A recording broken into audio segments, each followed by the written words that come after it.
The man in the worn black jacket walked into BlueNova Tech like any other customer. His hands were steady, but his heart raced beneath calm eyes. The place he entered, he owned it. But no one here knew that. Jordan Pierce, the founder of one of the fastest-growing electronics chains in the country, had come undercover. His goal? Simple. To see how his people treated customers when no one was watching, but what started as a quiet visit would turn into the most gut-wrenching moment of his life. Because minutes later, while pretending to browse for a laptop, he overheard two employees talking, laughing about something they never should have said. And when Jordan leaned closer to hear their words, his entire world stopped. What he discovered that day wasn't just about betrayal. It was about who they truly thought he was. Jordan Pierce wasn't born into money. He was born into motivation.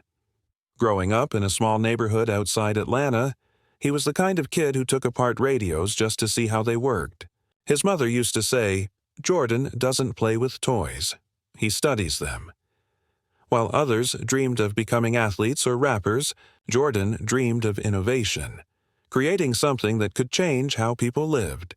But every dream comes with resistance. And for Jordan, that resistance came from every direction. In college, professors underestimated him. Investors turned him away. One even told him bluntly, "You don't look like the kind of man people trust with millions." That line stuck with him. It burned inside him. But instead of breaking him, it forged him. Years later, Jordan launched BlueNova Tech, a brand that started in his garage with one prototype laptop designed for students who couldn't afford Apple or Dell. It was faster, cheaper, sleeker, and within 5 years, BlueNova became a nationwide sensation. He hired hundreds of employees, opened luxury outlets in major cities, and appeared on Forbes' top 30 innovators to watch. But the higher he rose, the quieter something inside him became. Because deep down, Jordan knew.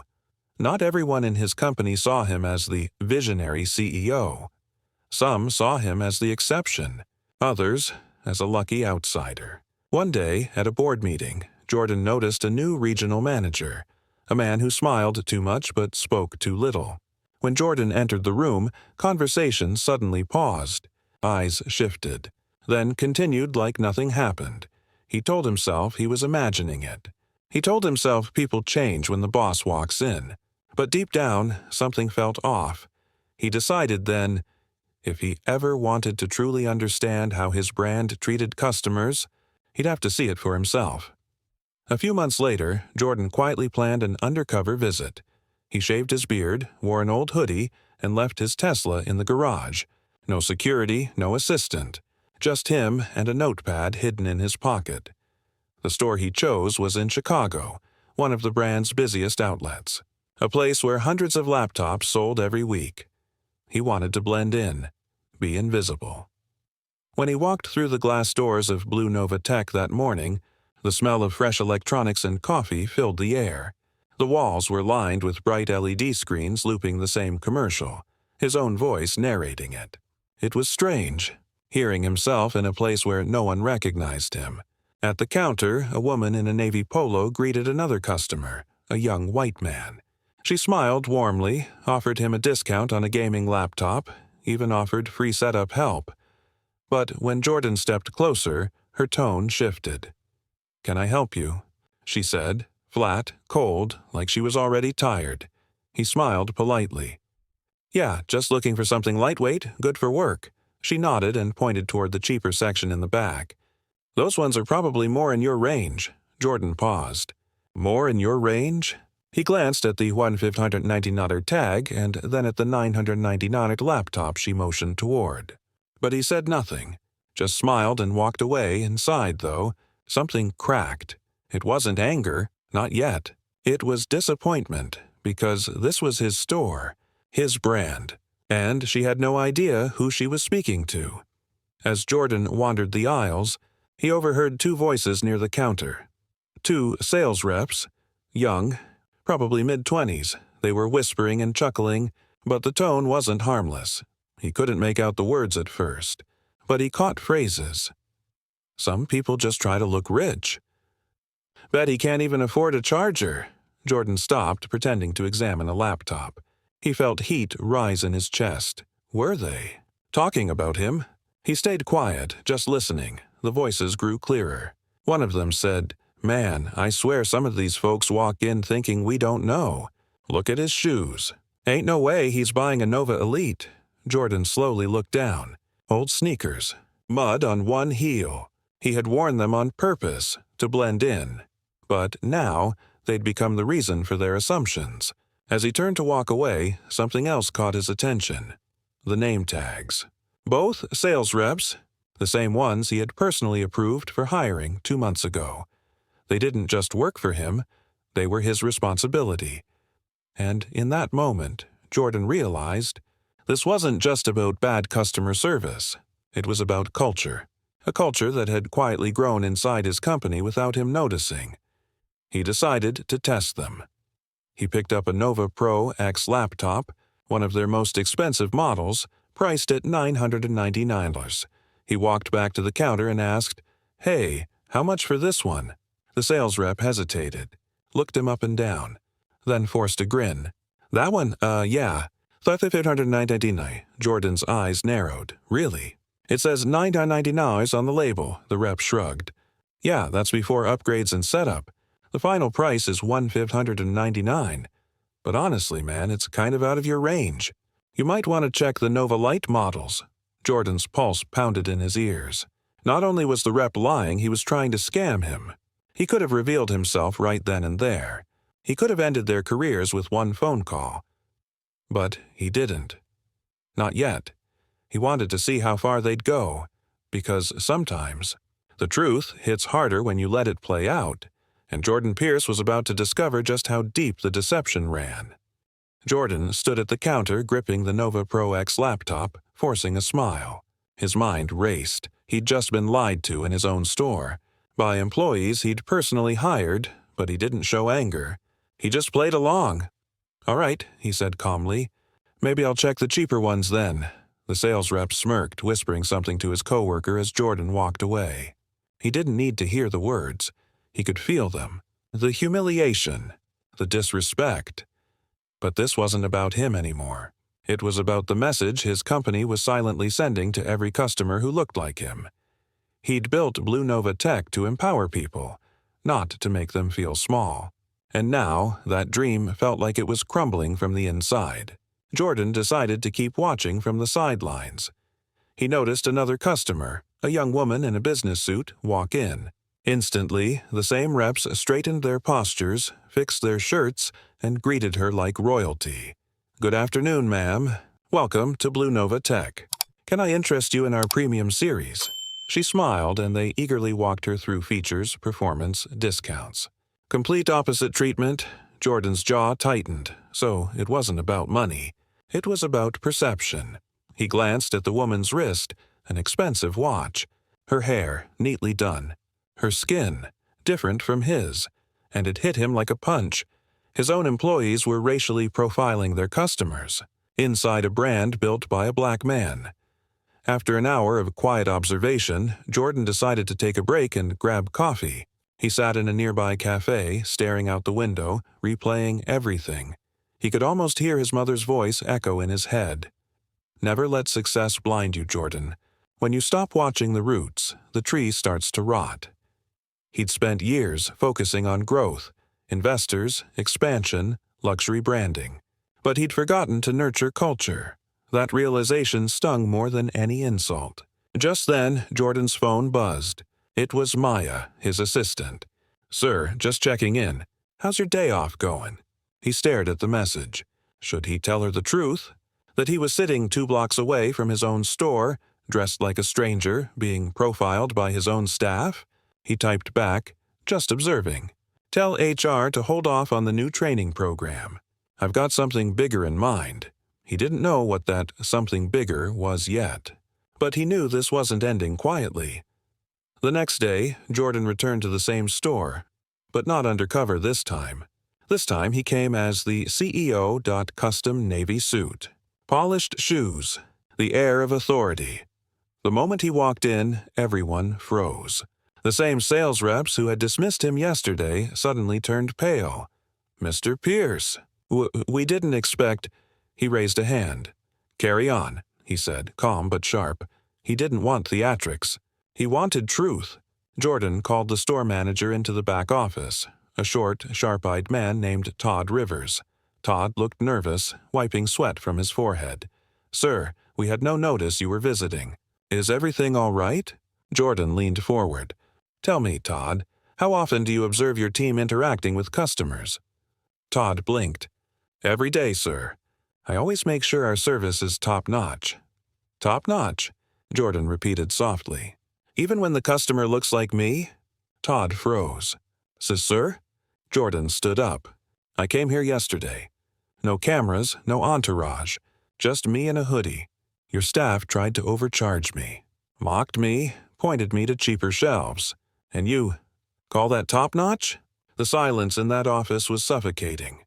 Todd's lips trembled. "Sir, I didn't know," Jordan cut in. "That's the problem. You should have known." Suddenly, one of the sales reps, Kyle, the main offender, knocked on the door. Todd shot him a glare. "Not now." But Jordan said, "Let him in." Kyle entered, fidgeting.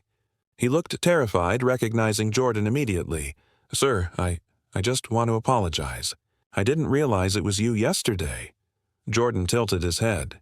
"So if it wasn't me, that behavior would have been okay?"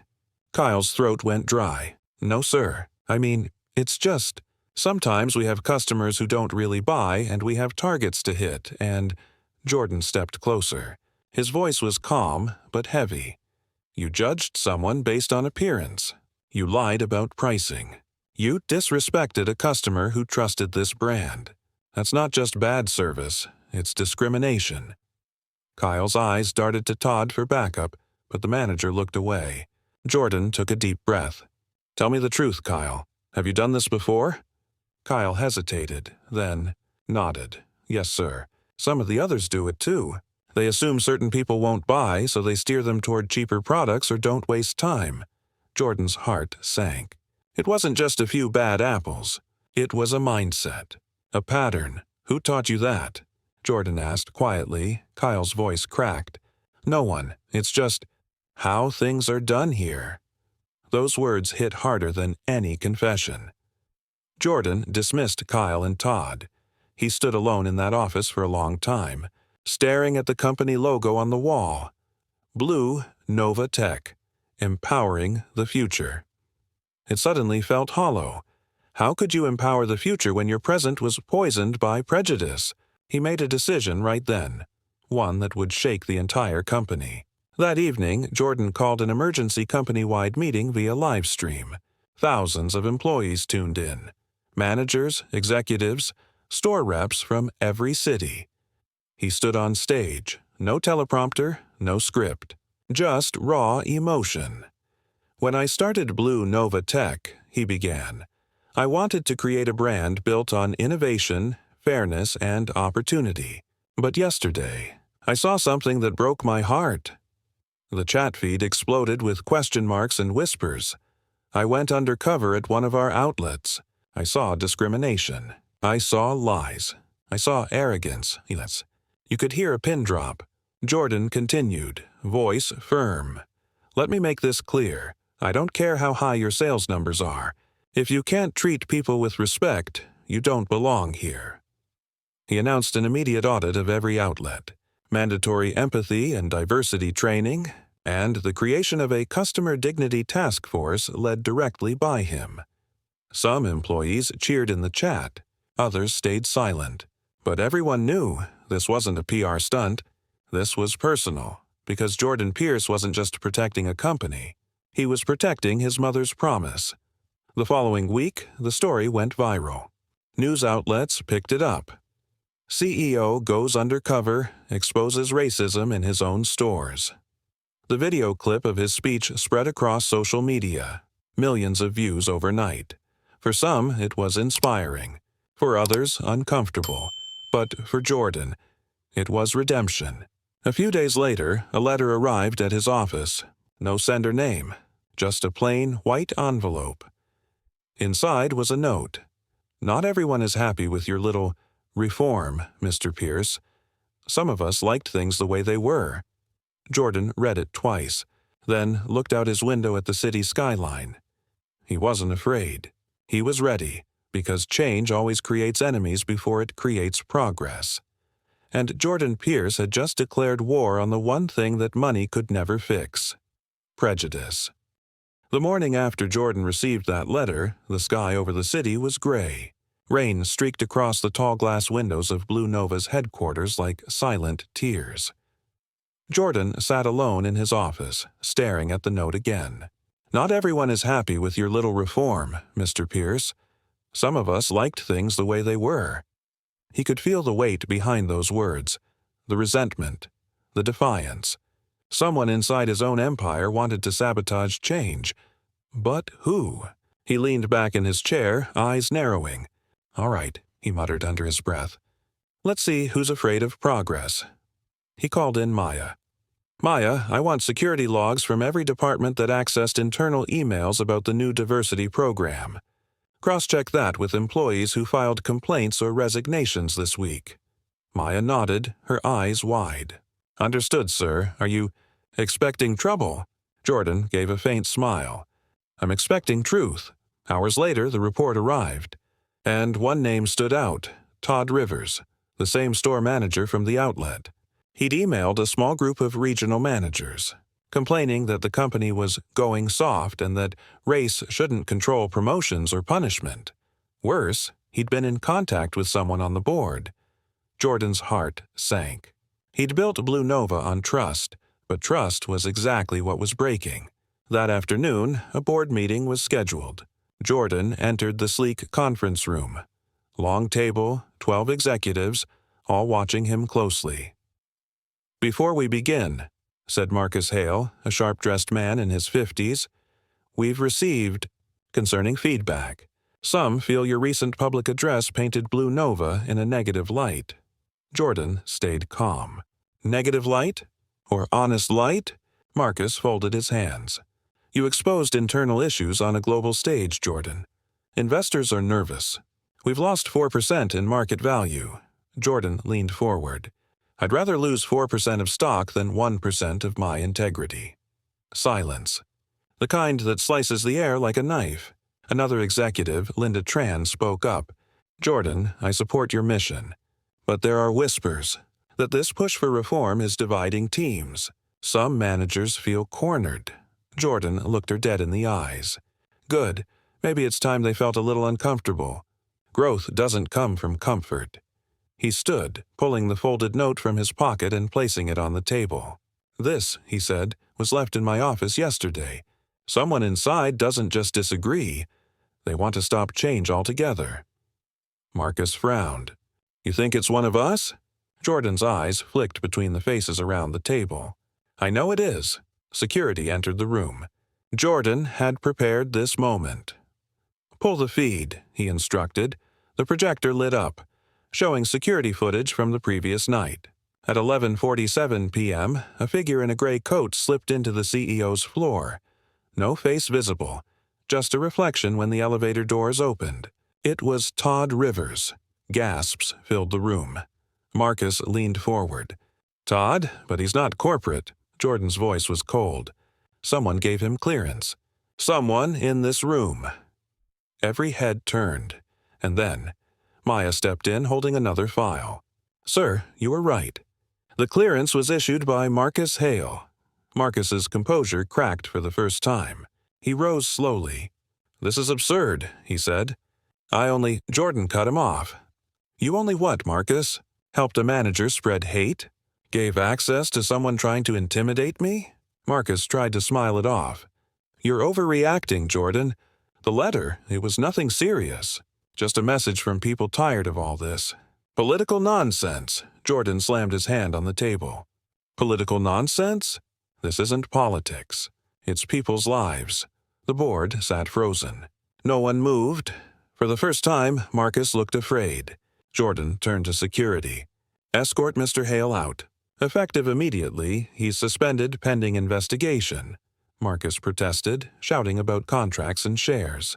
But Jordan didn't blink. As the doors closed behind him, Jordan exhaled, half relief, half pain. He knew the fallout would be brutal. Headlines, legal noise, investor panic. But some battles you fight because you must. He looked around the room. If anyone else believes discrimination is something to be protected here, there's the door. I'm not leading a company that looks away. Silence again. This time, not from fear, but respect. Weeks passed. BlueNova Tech became a global talking point. Some called Jordan a hero, others a troublemaker. But behind the noise, something was changing. Stores reported a shift in culture. Customers noticed. Sales quietly began to rise again, and every week, Jordan visited one new store, not as the CEO, but as the same man who once walked in wearing a hoodie. People treated him differently now, but he never wanted their pity or their praise. He wanted proof that lessons had stuck. One evening, Jordan walked into a BlueNova outlet in Chicago. A teenage boy, maybe 17, helped him pick a laptop. The boy smiled. "Sir, this one's great. It's on sale, too. Let me check if I can add a discount," Jordan asked gently. "You always treat every customer this way?" The boy shrugged, smiling. "Yeah, that's how Mr. Pierce wants it, right? My manager says we don't sell tech, we sell respect." Jordan's heart warmed. That one sentence made every sleepless night worth it. Back in his car, Jordan looked out at the city skyline, lights shimmering like constellations. He thought of the old note. He'd kept it, not as a threat, but as a reminder. Because sometimes progress doesn't come from comfort. It comes from confrontation. He whispered to himself, maybe power isn't about control. Maybe it's about courage. He smiled faintly. BlueNova had changed.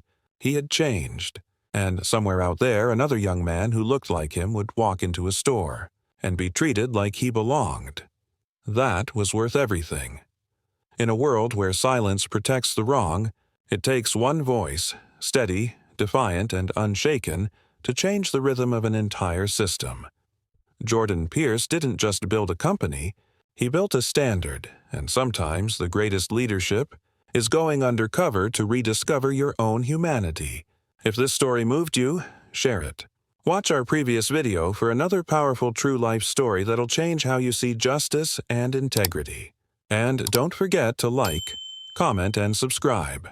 Your support helps stories like this reach the world.